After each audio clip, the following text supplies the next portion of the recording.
Apple has just officially released Final Cut Camera for the iPhone. In this video, we're going to take a closer look at it and we're going to find out if this is the end of all other third-party camera apps. Without any further ado, let's grab a cup of coffee and let's get going. Hey, what's up everybody? Welcome back to the channel. In case you're new here, welcome. My name is Julian. I'm the creator of Smartphone Filmmaking Pro. I'm a content creator, I'm an entrepreneur, and we help people make better videos using their smartphone, and we also show you how you can monetize your skills. If that sounds interesting for you, make sure you hit that subscribe button. So as mentioned in the intro, Final Cut Camera, it is officially here, and one very cool feature that it has, it can sync up multiple iPhones and you can directly send that over to Final Cut. That's a very awesome feature, but we're not going to test that out today. In this video, we're gonna specifically find out all of the regular filmmaking features, how you can change white balance exposure, generally speaking, how you can use Final Cut Camera as a replacement for Filmic Pro, for example. So what you can see right now, this is what the Final Cut Camera app looks like. And overall, I gotta say, first impression is it looks super slick, super minimal, as you would expect it from Apple. And in this video, like I said, I'm just gonna walk you through all of the different, steps and how you can change multiple things. So the first thing that is very simple and very obvious, in case you want to change the focal length, just tap on 24 right here. This is the 1x lens, and then this is the telephoto lens. That's how you can do that. Super simple, super easy. Generally speaking, like that's something that you're gonna see throughout the entire video. Like Apple wanted to make this app as simple as somehow possible for the end user, which is a good thing in my opinion, because like what's the point of making things complex and hitting different features? So basically everything that a professional filmmaker would want to change, you can change there super easily. As I mentioned at the beginning, they also have the feature where you can connect multiple iPhones together and create a live multicam edit. You could do that at the top left, connect to live multicam, and you would have to have other iPhones around here, which I don't have at the moment, and then it would basically connect automatically. But like I said, we're not gonna test that out or check that out in more detail. Now let's actually hop over to some of the other features. At the bottom left here, you could also zoom in and zoom out. To be honest, I would not recommend that you do that, because if you're zooming with iPhones, unless you're doing it that way, you're always zooming in digitally, and that's when you're losing quality. So I would not use that at all. In case you wanted to change the front to the back camera, that would work like this. But now let's go to the more fancier stuff, to the more cool stuff. If you tap on this arrow here at the bottom right, here are a couple cool things. First up is white balance, so we can just tap on that, and then you could basically just slide over and bring it down, bring it up. You can see if it's at 10,000, it is a very warm light, and if I bring it down to 2,500, it is a very blue one. You can dial it in and then fix it basically. And in case you wanted to use some of the presets, you could just tap on fixed right here, and then you have a bunch of presets here basically. So you have daylight, shadow, cloudy, all that kind of stuff. And if you're shooting in an environment where okay, it's daylight, it's bright outside, I can just dial in 5,600 Kelvin. You could do that. If you're not super sure how white balance works and all that stuff, you could always go to automatic. And it's not like the most professional way of doing things, but it's gonna be the safest way, I would say. The only downside is gonna be that it's gonna change throughout the recording. But yep, generally speaking, like how I'm doing that, I'm just setting my white balance to what I want, where I know like, okay, I'm in a 5,600 Kelvin environment, for example. I'm gonna dial that in 5,600, and then I'm basically ready to go. Let's go back here to the next settings, and that is the shutter speed. No, that's the overall exposure here basically, but here you can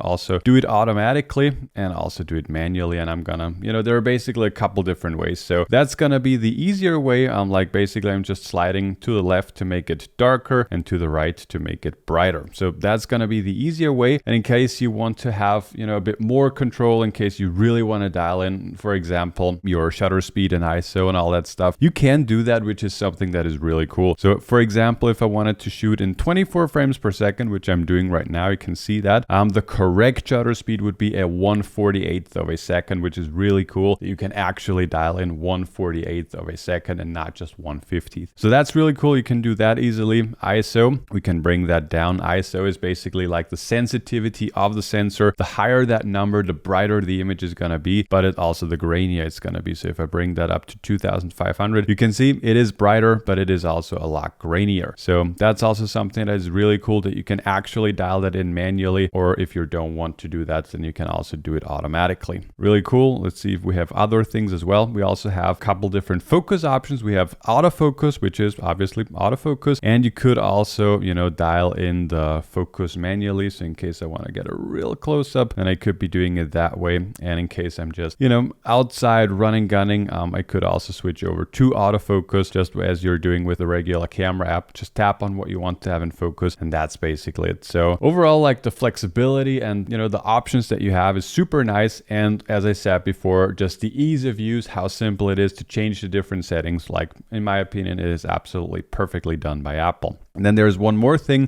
Basically, this is the orientation. So I have it at unlocked. So if I'm switching around, then it switches automatically. And if you wanted to have it automatically switching it over to the left, then it would look something like this. So overall, pretty nice. But for now, I'm just going to leave it at portrait. So these are the different options that you have at the bottom here. At the top left, I've shown you that already. That it would be in case you wanted to have a multicam shoot. And next to that, you can see all of the different settings that you're currently shooting in. And I'm just tapping on them right now. And then it, you know, it opens up a different view, and then you can just tap on what you want and you can just change between the different settings. So let's say I wanted to shoot in ProRes log. I could just hop over here to ProRes and then switch that over to log. And now I'm shooting in ProRes log. And as you can see, suddenly I only have 7 minutes left because it's super massive file sizes, and I would need to have an external recorder to record for longer periods of times. In case I want to change that back, you know, just go over here to HDR. I like to shoot in SDR most of the time. Resolution is recommended in 4K, and that's also what I'm recommending. And then next to that is the frame rate. I've set this up to record some talking heads, so 24 frames per second is nice. But in case I wanted to record in 60 frames per second, I could just tap on that, and then I can see I can record for 2 hours and 31 seconds. That's also something that is really nice, that you can actually see like how much storage is still left on your phone. Then at the top right, you have a little settings icon. Let's see what else we have here. Generally speaking, we have preferences. Like, that's always going to be what the app is going to start off with. So that's that. You can turn on and off stabilization. So for example, in case you want to record with an add-on lens or something like this, I would recommend to turn off stabilization. For all other things, basically, I would leave that on. And then mirror front camera. Yeah, that's basically just a thing of personal preference, to be honest. Next up, we have tools. We have the grid overlay. So as you can see, if I turn that off, we don't have the grid now anymore, obviously. If we want to turn that back on, that's nice. And we have an aspect ratio guide. At the moment, as of recording of this video, you know, the app is still very new. This is, I think, version 1.0 or something. We only have square and 4:3. I would like to have a couple more options. You know, for example, if I wanted to have, you know, a cinematic image and I want to have this 2.35 to 1 aspect ratio, that would be nice to have. But yeah,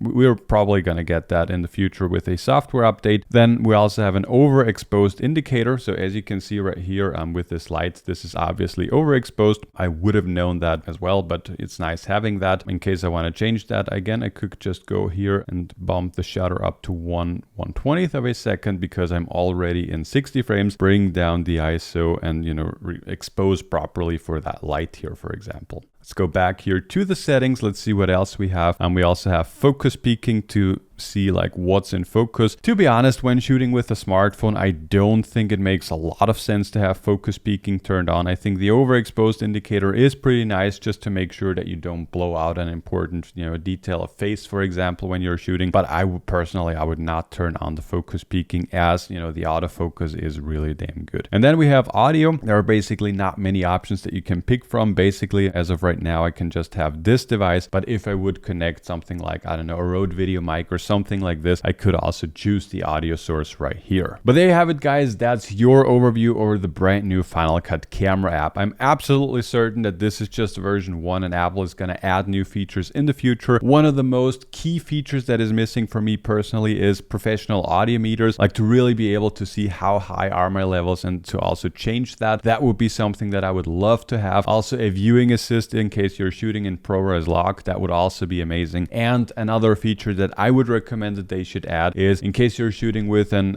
add-on lens, like an anamorphic lens, for example, having the opportunity to see a de-squeezed image right away. Like, that would be something that would absolutely make this app even better. So to answer the question, does this now replace all of the other apps out there? To be honest, not for every scenario, especially when it comes to shooting with an anamorphic lens. I still need to use another app because, you know, shooting with an anamorphic add-on lens and not being able to see what my image looks like is an absolute nightmare, to be honest. So that's no option. option. But other than that, when it comes to the usability, being able to change the different settings, dialing them in, locking them in, like I think for these kinds of scenarios, it is more than enough and it has all of the features that you're ever gonna need. So yeah, great start, Apple. I hope that you're gonna keep on pushing that and keep improving that. In case you want to keep improving your smartphone filmmaking skills and not only learn to shoot better videos, but also monetize your skills, land clients as, building your own agency or start creating your own content creation business, then make sure to click the first link below that like button. That's our brand new Content Creator Foundations course, where I'm giving you a very good overview over how you can shoot videos, edit videos, land your first client as a smartphone content creator. And also we're going to give you a very nice and in-depth overview over social media and how you can grow there. So in case that's interesting, it's going to be the first link down below. Huge thanks for watching. And in case you have not seen the video where I'm showing you how you can shoot epic videos using the S24 Ultra, then check out this video over there.